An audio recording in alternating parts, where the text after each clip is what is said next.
SN news बातमीपत्र सर्वात आधी आपल्यापर्यंत पोहोचण्यासाठी आमच्या YouTube चॅनलला लाईक करा, सबस्क्राइब करा, शेअर करा आणि हो बेल आयकॉनला प्रेस करायला विसरू नका। या बातमीपत्राचे प्रायोजक आहे Ghungroo electronics. Satyaratan, Nashik west, Sinnar, Nashik. Proprietor Rahul Bhavsar. Mobile क्रमांक 8308 46 11 11 91 75 23 67 08। कोरोनामुळे गेल्या दीड महिन्यापासून लॉकडाऊनमुळे सिन्नरमध्ये अडकून पडलेले मुसळगाव व माळेगाव औद्योगिक वसाहतीतील परप्रांतीय कामगारांची सोमवार दिनांक 11 मे रोजीच्या सायंकाळी 7 वाजेच्या सुमारास तहसीलदार, पोलीस निरीक्षक, तालुका वैद्यकीय अधिकारी, आगार प्रमुख आदींच्या उपस्थितीत सुमारे 110 परप्रांतीय कामगारांची घर वापसी झाली असून त्यासाठी सिन्नर आगारातून 2 बसेस मध्य प्रदेशातील सेंधवा तर 1 बस कर्नाटक राज्यातील विजापूरकडे रवाना करण्यात आली। लॉकडाऊनमुळे गेल्या दीड महिन्यापासून मुसळगाव व माळेगाव औद्योगिक वसाहतीमधील कंपन्या बंद असल्याने या कामगारांच्या रोजीरोटीचा प्रश्न निर्माण झाला। त्यामुळे अनेकांवर उपासमारीची वेळ आल्याने सिन्नर शहरातील कोरोना सहायता केंद्र, सिन्नर नगरपालिका, विविध सामाजिक संस्था, उद्योजक व दानशूर व्यक्तींनी आपापले योगदान देत या कामगारांची भूक भागवण्याचा प्रयत्न केला। मात्र कामधंदा बंद, कोरोना विषाणूचे संकट यामुळे पुढे मोठी आर्थिक अडचण निर्माण होईल या भीतीने या कामगारांना आपल्या गावी जाण्याची ओढ लागली होती। याचीच दखल घेत परप्रांतीय कामगारांना त्यांच्या राज्याच्या हद्दीपर्यंत जाता यावे यासाठी महसूल प्रशासनाने राज्य शासनाच्या आदेशानुसार व्यवस्था केली असून त्यानुसार सोमवार दिनांक 11 मे रोजी सायंकाळी 7 वाजेच्या सुमारास 110 परप्रांतीय कामगारांना 3 बसेसद्वारे आपल्या गावी रवाना केले। त्यापैकी 2 बसेस मध्य प्रदेशमधील सेंधवा तर 1 बस कर्नाटक राज्यातील विजापूरपर्यंत रवाना करण्यात आली। त्यानुसार सोमवार दिनांक 11 मे रोजी सायंकाळी 7 वाजेच्या सुमारास 110 परप्रांतीय कामगारांना 5 बसेसद्वारे आपल्या गावी रवाना केले। त्यापैकी 2 बसेस मध्य प्रदेशातील सेंधवा तर 3 बसेस कर्नाटक राज्यातील विजापूरपर्यंत रवाना करण्यात आल्या।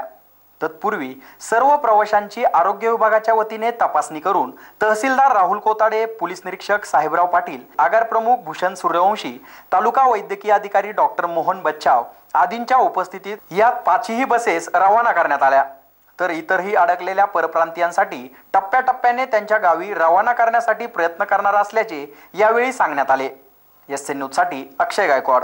राज्य शासनाच्या अटी व शर्तीनुसार महामंडळाने इतर राज्यातील मजूर होते व नागरिक होते त्यांच्यासाठी मोफत बस सुविधा त्यांच्या राज्याच्या सीमेपर्यंत पोहोचवण्याचं सकाळी कळवलं होतं। त्यानुसार मध्य प्रदेश राज्यासाठी 2 बसेस रवाना झाल्यात।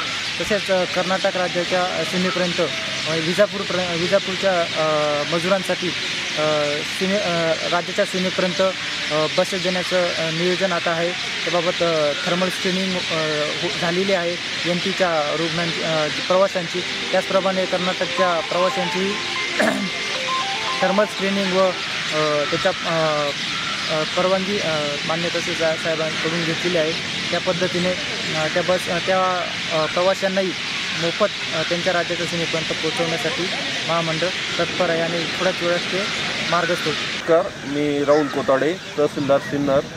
आत्ताच आपण मध्य प्रदेश राज्यातील 68 लोक की जे रस्त्याने पायी जात होते अशा लोकांना एकत्र करून महाराष्ट्र राज्य परिवहन महामंडळाच्या 2 बसेसद्वारे त्यांना रवाना केलेलं आहे। महाराष्ट्र शासनाने घेतलेल्या निर्णयानुसार या सर्व व्यक्तींना मध्य प्रदेश राज्याच्या सीमेपर्यंत विनाशुल्क कोणताही तिकीट न आकारता सोडण्यात येणार आहे। याच पद्धतीने अजूनही जे लोक रस्त्याने पायी जाताना आढळून येतील त्या लोकांना सोडण्याची व्यवस्था करण्यात येणार आहे। आपल्याकडे अजूनही कर्नाटक राज्यातल्या सुमारे 84 लोकांची नावं प्राप्त झालेली आहे की जे पांडुर्ली भागाकडून सिन्नरकडे येत आहेत, तर त्या लोकांची आपण याच पद्धतीने व्यवस्था करणार आहे। त्याचप्रमाणे माळेगाव आणि मुसळगाव या 2 औद्योगिक वसाहतींमध्ये जी प्रशासनातर्फे नावनोंदणी करण्यात आली त्यामध्ये विविध राज्यातील सुमारे 5000 लोकांची यादी आपण तयार केलेली आहे आणि या सर्व स्थलांतरित मजुरांसाठी आपण रेल्वेद्वारे या लोकांना आपापल्या गावी जाण्यासाठी व्यवस्था करण्याचा प्रयत्न करत आहोत। लवकरच आपल्याला रेल्वे उपलब्ध होईल आणि या ठिकाणी आपण याच पद्धतीने या लोकांची पाठवण्याची व्यवस्था करणार आहोत। तरी याबाबत ज्या काही पुढच्या सूचना आहेत तर त्या आपल्या सर्वांपर्यंत जे काही व्यक्ती बाहेरच्या राज्यात जाण्यास इच्छुक आहेत त्यांच्यापर्यंत पोहोचवण्याची व्यवस्था करण्यात आलेली आहे। त्यामुळे जोपर्यंत व्यवस्था होत नाही तोपर्यंत अशा सर्व व्यक्तींनी आपापल्या घरी किंवा कामाच्या ठिकाणीच राहणं आवश्यक आहे। धन्यवाद।